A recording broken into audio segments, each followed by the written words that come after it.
उसूल यह कि खुदा है सब कुछ, उसूल यह कि खुदा है सब कुछ, पर अमल यह कि खुदा कुछ भी नहीं, पर अमल यह कि खुदा कुछ भी नहीं। नमस्कार दोस्तों, मैं हूं आपका दोस्त मोतीराम। आपका पुनः स्वागत करता हूं इस क्लास में। फ्रेंड्स, कई बार ऐसा होता है कि हम ईश्वर को, भगवान को बहुत अच्छे से मानने लगते हैं, बहुत अच्छे से मानना भी चाहिए, और हमें हमारे सारे कर्मों को ईश्वर को, भगवान को, खुदा को ही समर्पित करना चाहिए। पर फ्रेंड्स, एक बात का ज़रूर हमें ध्यान रखना चाहिए कि इस दरमियान हमारा जो कर्म है वो प्रभावित नहीं होना चाहिए। कई बार ऐसा होता है कि हम ईश्वर को इतना अधिक महत्व देने लगते हैं कि हमारा कर्म ही प्रभावित होने लगता है।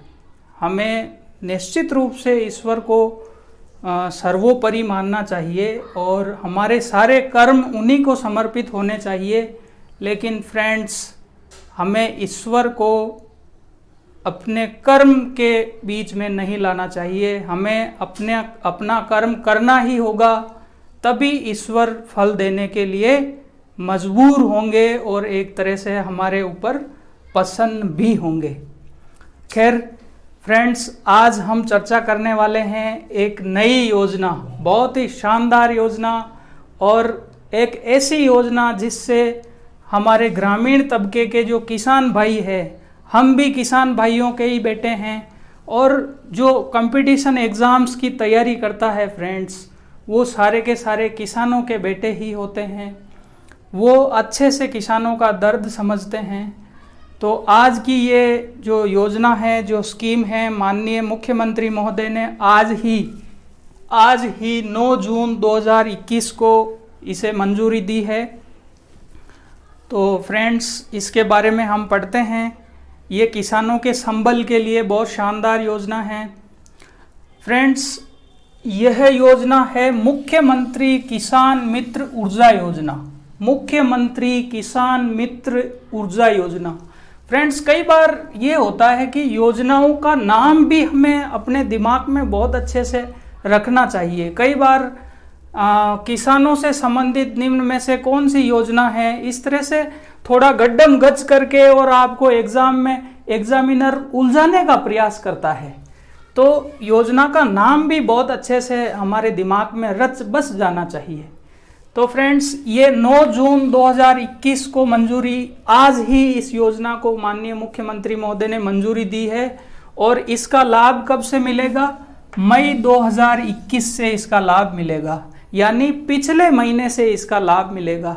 एक चीज़ मैं आपको फ्रेंड्स यहाँ पर बताना चाहूँगा कि ये मुख्यमंत्री किसान मित्र ऊर्जा योजना है। इसकी घोषणा 2020-21 के बजट में 2021-22 का जो बजट पेश किया गया था, उसमें इसकी घोषणा की गई थी। उसी घोषणा को पूरा करने के लिए फ्रेंड्स इस योजना को लाया गया है। तो फ्रेंड्स, आइए हम देखते हैं इस योजना के प्रावधान क्या क्या हैं, कौन इसके लाभार्थी होंगे, और योजना में किस प्रकार की कोई चुनौती हो सकती है जिसको दूर करने की आवश्यकता है। तो फ्रेंड्स, आइए हम देखते हैं। जो मीटर्ड कृषि उपभोक्ता है, मीटर्ड कृषि उपभोक्ता यानी जिन उपभोक्ताओं के मीटर लगे हुए हैं, जो लोग जिनके घर पर कृषि के कनेक्शन हैं, वो बहुत अच्छे से वाकिफ़ होंगे कि कृषि उपभोक्ताओं की कई श्रेणियां होती है। उसमें फ्रेंड्स एक प्रकार की श्रेणी वो होती है जिसमें आपके यहाँ पर मीटर लगा हुआ होता है और मीटर की रीडिंग के अकॉर्डिंग आपको बिल भेजा जाता है। जबकि दूसरी श्रेणी वो होती है जिसमें आपके कुएं पर या आप जहाँ भी उपयोग करते हैं ट्यूबवेल वगैरह पर, वहाँ पर कोई मीटर नहीं होता है और सीधा फ्लैट रेट आपको जो है बिल भेजा जाता है। तो यह योजना फ्रेंड्स केवल मीटर्ड कृषि उपभोक्ताओं को बिजली बिल पर सब्सिडी के लिए है। मीटर्ड तो जाहिर सी बात है कि ये जो फ्लैट रेट वाले उपभोक्ता है उनके साथ थोड़ी सी प्रॉब्लम की बात है, लेकिन हो सकता है फ्यूचर में सरकार इस पर विचार करे और इसका सुधार करे। तो उनके बिजली बिल पर प्रति माह 1,000 रुपये, प्रति माह 1,000 रुपये और अधिकतम 12,000 रुपये वार्षिक अनुदान दिया जाएगा। राज्य सरकार 1,000 रुपये प्रति माह और अधिकतम 12,000 रुपये प्रति वर्ष अनुदान उनके बैंक खाते में सीधा ट्रांसफर करेगी डीबीटी के माध्यम से। तो फ्रेंड्स, पात्र उपभोक्ता जो होंगे उनको अपनी आधार संख्या, ताकि किसी तरह का फर्जीवाड़ा नहीं हो, एक व्यक्ति एक ही बार एक ही जगह उसका लाभ उठा सके, क्योंकि आधार संख्या है फ्रेंड्स ये यूनिक है। तो इसके आधार पर किसी तरह का मतलब डबलीकरण नहीं हो, इसके लिए आधार संख्या को उपभोक्ता को अपने बैंक खाते के साथ जोड़ करके इस योजना के साथ लिंक करना होगा। कौन कौन सी चीजें लिंक होगी? आपका आधार संख्या लिंक होगी, आपका बैंक खाता लिंक होगा और ये इस योजना के माध्यम से लिंक होगा, ताकि सीधा आपका जैसे ही बिल जनरेट हुआ और आधार संख्या, बैंक खाता और योजना तीनों एक्टिव होके आपके पास लाभांश सीधा आपके अकाउंट में जमा हो जाएगा।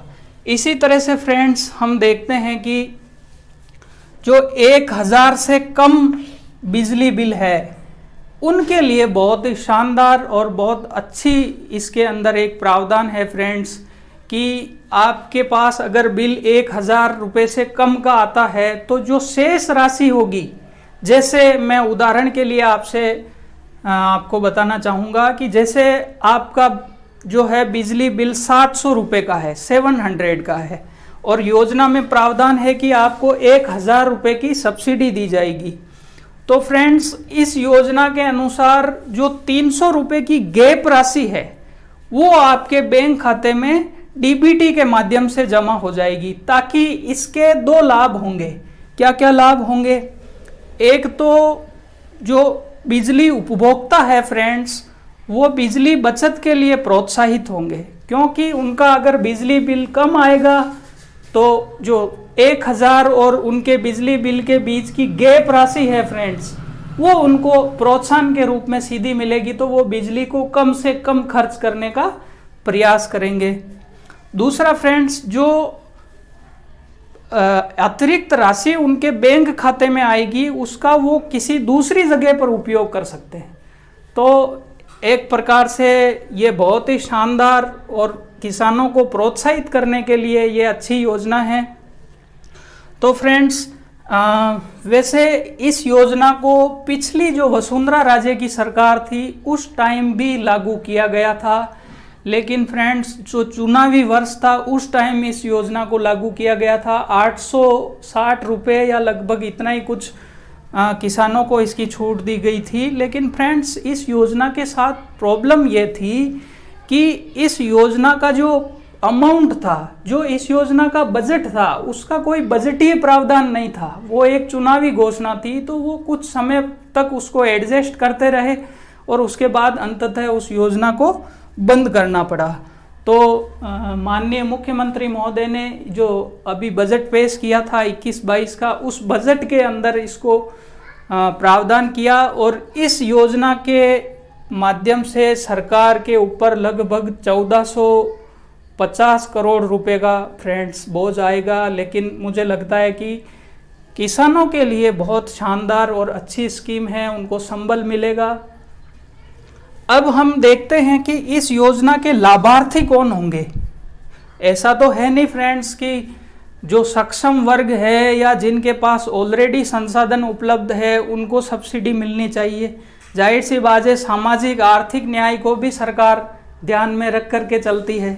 तो फ्रेंड्स, जो केंद्र और राज्य सरकार के कर्मचारी हैं, जो केंद्र और राज्य सरकार के कर्मचारी हैं और जो आयकर दाता है, इनकम टैक्स पेयर्स हैं, क्योंकि जो केंद्र राज्य सरकार के कर्मचारी हैं उनको और जो आयकर दाता है वो पहले से ही सक्षम होते हैं, तो वो इस योजना के पात्र नहीं होंगे।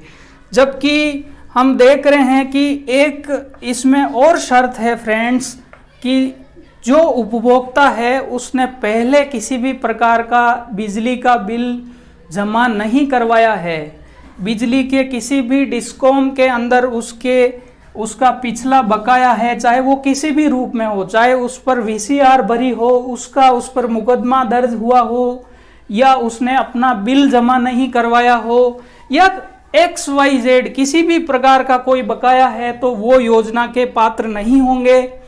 अगर उनको योजना का लाभ लेना है तो फ्रेंड्स सबसे पहले उनको जो बकाया है वो जमा करवाना होगा, और वो बकाया जैसे ही जमा होता है और अगले महीने से उन्हें इस योजना का लाभ मिलने लगेगा। तो फ्रेंड्स इस प्रकार से हमने इस योजना के बारे में अभी देखा है। और फ्रेंड्स आप अपने परिवार में, अपने आसपास कोई भी इस योजना के बारे में अगर नहीं जानता है तो उन्हें बताएं और इस योजना के बारे में ज़्यादा से ज़्यादा प्रचार करें।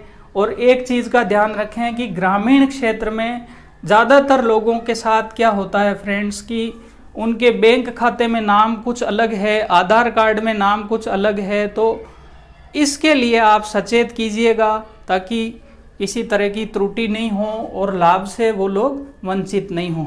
फ्रेंड्स इस योजना की एक चुनौती और ये है कि जैसे किसी एक भाई के नाम पर कनेक्शन है या किसी भी पिताजी के नाम पर कनेक्शन है और उसका बंटवारा विभिन्न अलग अलग भाइयों के अंदर है, तो वहाँ भी इस योजना को लेकर के थोड़ा सा प्रॉब्लम्स रहती है, क्योंकि जो बैंक खाता, आधार संख्या जिसके नाम पर कनेक्शन है उसको मिल जाता है और अन्य लोगों के बीच में थोड़ा सा मनमुटाव बढ़ जाता है।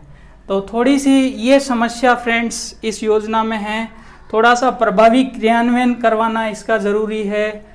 और जो बैंक खाते वगैरह, कृषि भूमि में रिकॉर्ड में थोड़ी सी त्रुटियां वगैरह, इस तरह की प्रॉब्लम्स इसमें आ सकती है। तो मुझे लगता है कि अगर सरकार इसका प्रभावी क्रियान्वयन करती है तो निश्चित रूप से ये योजना किसानों के लिए वरदान साबित होगी, ऐसी हम उम्मीद करते हैं। तो फ्रेंड्स हम अपनी क्लास को आज यहीं पर विराम करते हैं। आप निरंतर अपनी क्लास को एंजॉय कीजिए, अपने फ्रेंड्स के साथ शेयर कीजिए और पढ़ाई को यूं ही लगातार करते जाइए। आपको सफलता की शुभकामनाएं। SI का फॉर्म वापस रीओपन हो गया है, कॉलेज लेक्चरर का रीओपन हो गया है। अगले महीने होप की RS 2021 की वैकेंसी आने वाली है, तो आप लगे रहिए मेहनत के साथ। आपको शुभकामनाएं, बहुत बहुत शुभकामनाएं। जय हिंद, जय भारत।